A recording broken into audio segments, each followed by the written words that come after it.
आप देख रहे हैं सी न्यूज और मैं हूं ज्योति अरोरा। आइए नजर डालते हैं इस वक्त की खास खबर पर।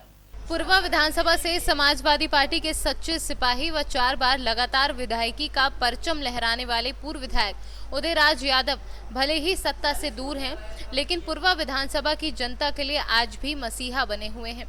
जब भी कहीं भी भ्रष्टाचार के मामले उनके संज्ञान में लाए जाते हैं तो उदयराज यादव डंके की चोट पर हल्ला बोलते हैं और अपने कार्यकर्ता की पूरी मदद करते हैं, जो समाजवादी पार्टी की खास विशेषता भी है।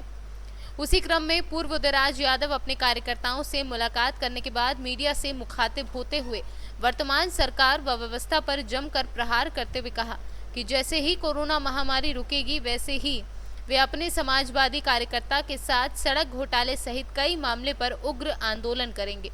आइए हम आपको सुनवाते हैं कि हमारे संवाददाता दिनेश साहू ने सपा के पूर्व विधायक उदयराज यादव से किन किन मुद्दों पर बात की। इधर तौरा और ये पूर्वा मौरामा मार्ग बन रहा है, इसमें काफी अनियमितता बरती जा रही है, ऐसा मामला सामने आ रहा है। आप समाजवादी पार्टी से 4 बार लगातार विधायक रहे हैं, क्या कहना चाहेंगे आप?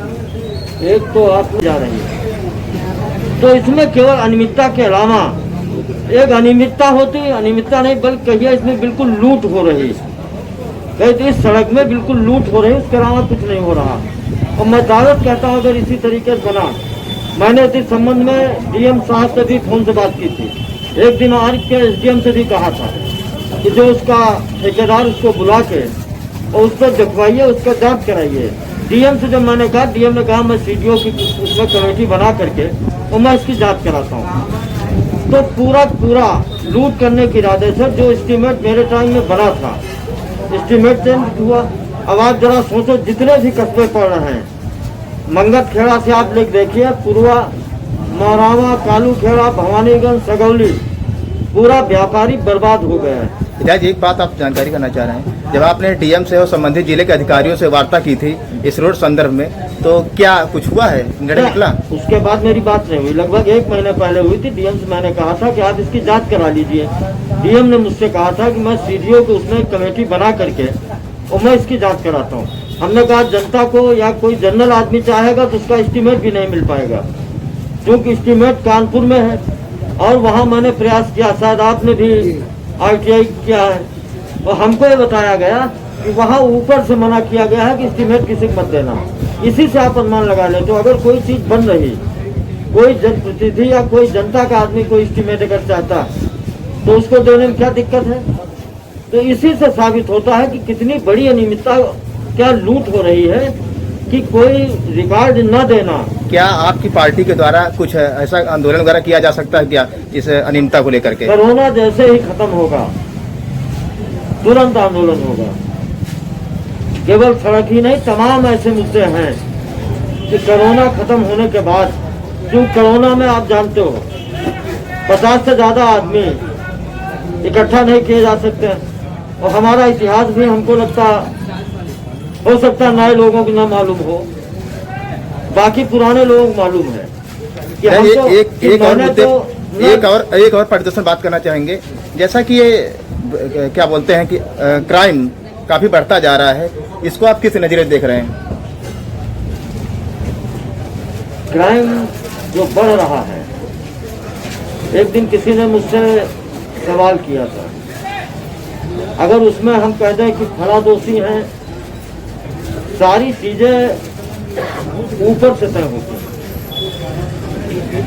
जब आप गलत तरीके से, आप जरा आपके यहाँ क्या स्थिति में नहीं जानना हो इस समय, नहीं उसके मास्क के नाम पर किस तरह लूट हो रही, आप बताइए। पहले इस तरह कभी नहीं हुआ कि 500 रुपये, अगर कोई यहाँ आपके यहाँ दवा लेने आया हो तो मास्क न लगाया हो तो 500 रुपये। आप एक चीज बताइए कि आज जो स्थिति लगभग 8-9 महीने में जो पैदा हुई है, आदमी बेरोजगार हो गया है। तो मैं सच्चाई बता रहा हूँ, और जब आदमी बेरोजगार होगा, खर्चे कुछ के कम नहीं होंगे तो क्या करेगा वो? चोरी राजनी यही सब करेगा, जो कुछ करेगा। तो क्राइम बढ़ने का सबसे बड़ा एक कारण यह है कि सरकार, चाहे वो केंद्र सरकार हो चाहे प्रदेश सरकार हो, वो नौजवानों को नौकरी तो नहीं दे पाई, बल्कि जो लोग रोजगार में थे, जो नौकरी में थे, उनकी छटनी करने का काम जरूर किया है। तमाम विभागों में कर दिया, 50 साल से ज्यादा अगर उम्र है उनको निकाल दिया जाए। तमाम कंपनियों ने नौजवानों को, तो जब से सरकार आई है 2-4-10 करोड़ लोग बेरोजगार हो गए। विधायक जी, कोरोना को लेकर के क्या संदेशा देना चाहेंगे आप? कोरोना देखिए एक महामारी है, और मैं यही कहूंगा कि सारे लोग, क्योंकि सरकार इस पर फेल हो चुकी है, सरकार के बस का कुछ नहीं। जिस समय लॉकडाउन होना चाहिए, मेरा अपना मानना है, इस समय लॉकडाउन होना चाहिए था, जब बड़े पैमाने पर लाखों की संख्या में मरीज निकल रहे हैं पूरे देश में। लॉकडाउन कब इन्होंने किया? जब देश में 10-20 मरीज थे, उस समय लॉकडाउन कर दिया पूरे देश के अंदर। और लॉकडाउन करने के बाद जो बाहर लड़के का यहाँ से काम करने के लिए गए थे दूसरे प्रदेशों में, उन सबको वापस बुलाने का काम किया। कोरोना का ज्यादा बढ़ने का सबसे बड़ा कारण वो भी रहा है, जो आज अब लॉकडाउन की आवश्यकता थी, उस समय नहीं थी। अगर उस समय लॉकडाउन करना था सरकार को, मोदी जी को अगर उस समय लॉकडाउन करना था, लॉकडाउन करते। लेकिन जो बाद में उन्होंने प्रक्रिया अपनाई कि जो हमारे आपके यहाँ का मजदूर पूरे दूसरे प्रदेशों में था, उसको जो वापस बुलाया, उसको पहले वापस बुला के उनके गाँव घरों में पहुँचा देते, उसके बाद लॉकडाउन करते तो अच्छा होता। जी, बहुत धन्यवाद बात करने के लिए हमारे साथ। इस वक्त की खास खबर में बस इतना ही। देश और दुनिया की तमाम बड़ी खबरों के लिए आप देखते रहिए सी न्यूज। हर खबर आपके साथ, आपके हाथ।